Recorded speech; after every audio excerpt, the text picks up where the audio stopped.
Cubito Mayhem. This is a short but sweet minigame you can find on Congregate, which is completely free. There is no story as such, but it features you as a cube trying to defeat several other shapes at once in an arena shooter until you die. The appearance is very neon and looks neat, and as you destroy enemies you'll find yourself evolving with more firepower to deal with these enemies. It's fun trying to get the highest score you can, however the game is very repetitive and will only be entertaining for about 5 minutes.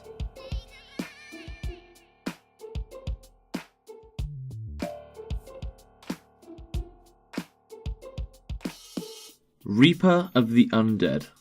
It was hard for me to choose whether this or the last entry was to stand at number 5.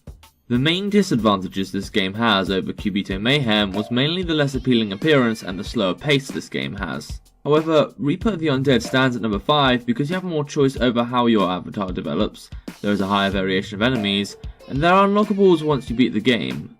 In a nutshell, this game is very similar to our previous entry, whereby you must survive against zombies instead of other shapes. Again, the game will only entertain you for so long, but you should find there is an end to this game once you collect all guns by beating the game 4 times.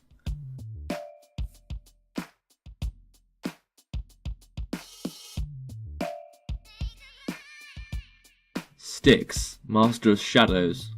Of the games on this list, Styx Master of Shadows is by far the most developed one.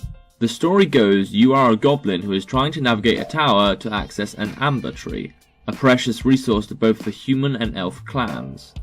At the beginning of this game, characters and plot will appear vague, but the gameplay excels at being more unique as it is a stealth game.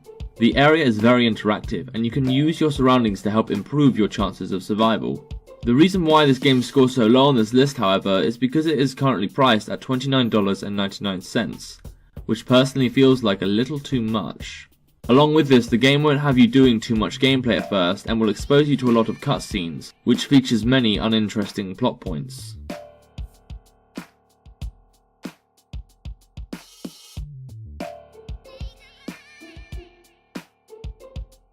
Not a Hero. Not a Hero is an example of a game which looks less appealing because it is pixelated, but actually delivers a lot and thrives on the PS4. You are part of an organisation which is helping a pink rabbit become mayor. To do this, you must go guns blazing into certain areas of town and eliminate criminals. Aside from the thrilling gameplay, the plot is genuinely charming and features hilarious cutscenes where the pink rabbit shows you a funny side he has. There are several unlockable characters, challenges to defeat per level, and on top of this, there is a selection of weapons you can pick up along the way.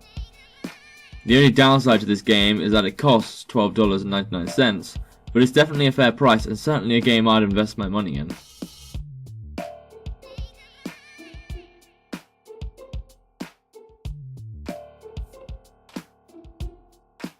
Hang On. Perhaps this entry is showing my love for both puzzle games and pixelated games, but despite having flaws, Hang On was a beautiful game worth playing. The plot goes that a woman is delivering a parcel from the Alpines, but on the way back to her house, a Yeti meddles with a mechanism transporting her up the mountains. You become a postman who has to fix this device, by finding a way to spook the Yeti and further the plot through point and click puzzles. The music added to this game as of October 2017 really elaborates how peaceful the mountains feel, and the puzzles themselves, whilst flawed, are still enjoyable to play. The game is also completely free and can be found on GameJolt. As far as I know, the game is complete, but being a puzzle game, it may not last as long as you'd want it to.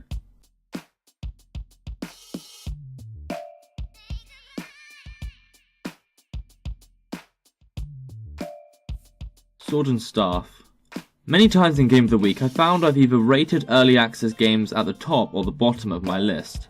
Sword and Staff is a great example of one of these games which I admire for its ideas and complexion at such an early stage. Basically, you create an avatar which must survive on an island, by gathering resources and crafting tools to help them on the way. Now this may sound like a mixture of games, the main culprit being Minecraft, but despite being able to do less, it sometimes feels like you can do more on this game due to the mass amount of items you can create. The game is absolutely free, you can choose and customize both your island and character from the start, and furthermore the game hasn't even been fully developed yet. Because the game shows much potential and the mechanics already in place are brilliant, Game of the Week is Sword and Staff.